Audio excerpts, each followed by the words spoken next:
colleagues, and ladies and gentlemen. In my remarks this morning, I want to suggest 4 perspectives on freedom of expression, which will hopefully shed some light on its critical position in any free and democratic society. Now, as you know, freedom of expression is recognized and guaranteed in Section 2 of our Charter of Rights and Freedoms. Now, Peter, I may disappoint you because in the limited time which each of us has this morning, I don't propose to discuss the niceties of the interaction between Section 2 and Section 1 of our Charter as elaborated upon and defended ably by Natalie. But I will make this observation that when it comes to freedom of expression, I am of the view that our courts have been overly deferential to the justifications offered by governments under Section 1 and have failed to develop the robust and firm defense of freedom of expression that I would have hoped for.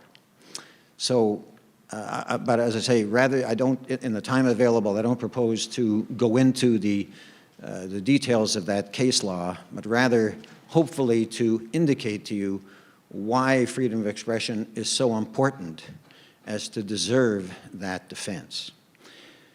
Now, the provisions of Section 2, as you know, specifically refer to freedom of thought, belief, opinion, and expression, including freedom of the press. And Section 2 goes on further to guarantee the right, the fundamental liberty of conscience and belief, of peaceful assembly, and of freedom of association.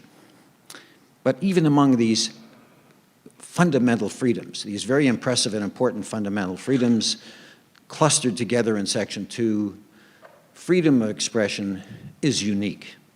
The great American jurist Benjamin Cardozo referred to it as the matrix, the indispensable prerequisite for nearly all of the other freedoms, the indispensable condition of those freedoms.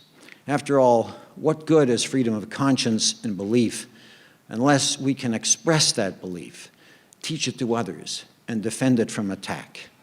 And what good is freedom of association and assembly if we are not free to communicate with each other, to bring each other together in our association, and to give voice to our concerns in the assembly which may result, bearing in mind that freedom of peaceful assembly includes the right of peaceful protest to bring our concerns to the attention of the government and to address the conscience of our fellow citizens. These freedoms are hollow. They will have no substance, no vitality, unless we are free to express the concerns and commonalities that give life to our association and purpose to our assembly. Now, the second perspective finds its footing in some remarks of Chief Justice Brian Dixon of the Supreme Court of Canada, that freedom of expression is indispensable for the realization of 3 values that lie at the heart of a free and democratic society. First, the seeking and discovery of truth. Bearing in mind the astute observation and warning of John Stuart Mill in his great essay on liberty, that we are not infallible. We are not infallible, and we dare not wall off any doctrine, no matter how firmly we may believe it to be true, from criticism and dissent. Rather, we must always allow it to be vigorously and earnestly contested, because it is only by the collision of adverse opinions and arguments that there will be any chance of our errors coming to light and of the whole truth eventually coming into view. A second for Justice Dixon was the achievement of self-realization. It is freedom of expression that enables each of us to explore and determine our values, to define the kind of person we might choose to make of ourselves. And for this, we need free and untrammeled access to art, to literature, to philosophy and religion, as well as to all the bodies of knowledge we can absorb. We must be free to receive what is expressed in these sources and to communicate it to others. And third, for Justice Dixon, freedom of expression is the indispensable condition which enables the full range of political discourse and ideological debate to thrive in our society, including impassioned polemic upon controverted issues and matters of public policy. Now, this is clearly the lifeblood of democratic liberty, without which we cannot exercise our democratic choice in free and fair elections, all of which would be a hollow sham unless we are able, through the press, through town halls, and through uninhibited communication with our fellow citizens, to expose and assess the character and competence of those contending for power and the soundness of their policies. But the same freedom of expression is critically necessary to enable us to hold those exercising that power to account during their mandate, to freely subject their policies and conduct to analysis and critique, in public and in private, and to expose their abuses of power and to exact a political price for it. Now, before I go further, I want to pause for a moment to take note of a significant study published in 2016 in the Journal of Democracy by Roberto Foa and Yasha Munk, in which they examined data collected by the World World Values Survey over a 20-year period from 1995 to 2014, which examined the attitudes to democracy of various age groups in the populations of mature and stable democracies in North America and Europe. What they found was disturbing. People born before World War II considered democratic governance almost as a sacred value. But as this age group grew younger, this fervor declined. And when they looked at the responses of millennials, people they defined as being born after 1980, well, they tended to be more cynical about democracy, less inclined to participate in the political process, and more willing to support authoritarian alternatives. So Foa and Munk raised questions about the long-term sustainability of constitutional democracy. Now, this leads me to the other two perspectives, because both have to do with the role of freedom of expression in maintaining the stability and sustainability of a free and democratic society. So we return for the third perspective to John Stuart Mill's On Liberty, and an argument that is as subtle as it is true, and as true as it is subtle. Mill takes his earlier argument, which I mentioned a moment ago, a step further.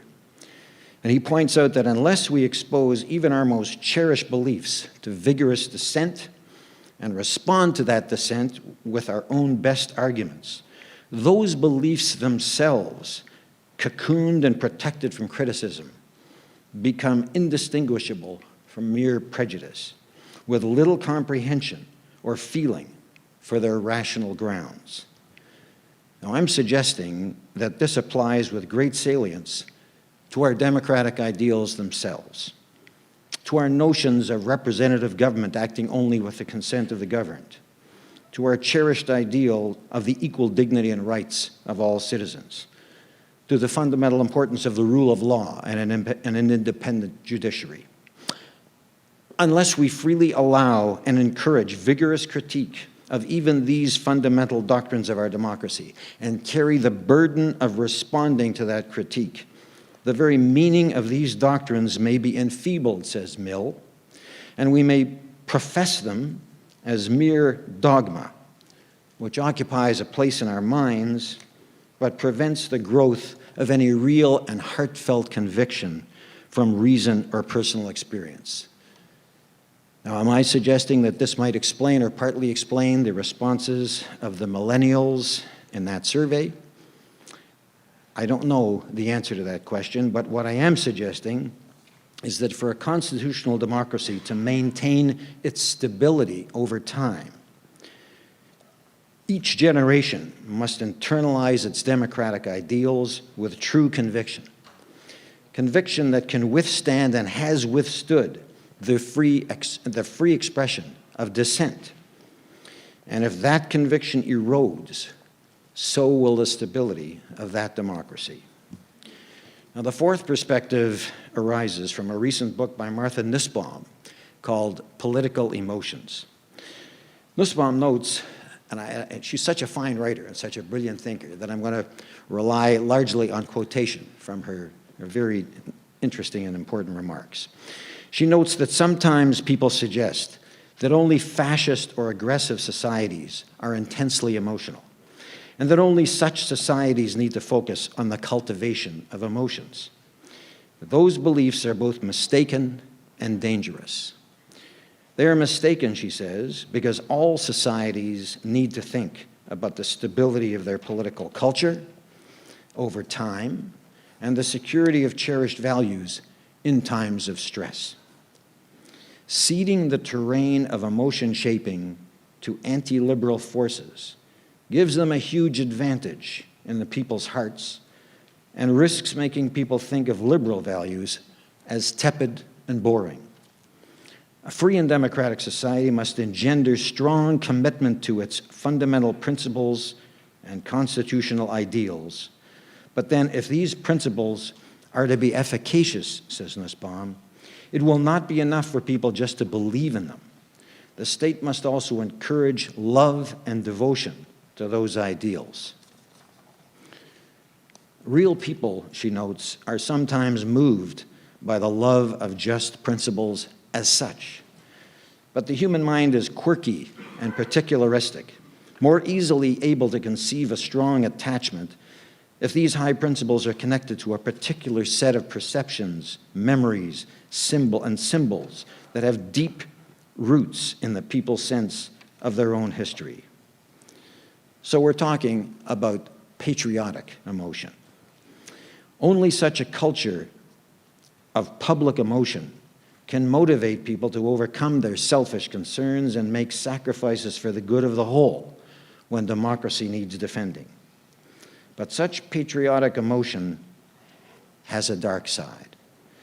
Nussbaum notes that if such public emotion must be cultivated, there will be an equally urgent need to keep at bay the forces which lurk in all societies and ultimately in all of us, tendencies to protect the fragile self by denigrating and subordinating others.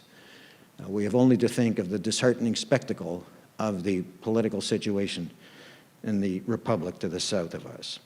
She concludes that if this devotion to democratic ideals is to remain compatible with liberal freedom, it will be crucial to encourage a robustly critical popular culture to defend the freedoms of speech and association. Both the democratic principles themselves, and listen to this point, I mean, it's remarkable that she was astute enough to put it this way. Both the democratic principles themselves and the emotions they prompt must be continually scrutinized and criticized, and dissenting voices will play an invaluable role. Room must be made, says Nussbaum, for subversion and humor. Making fun of the grandiose pretenses of patriotic emotion is one of the best ways of keeping it down to earth. Think about Alec Baldwin and Saturday Night Live.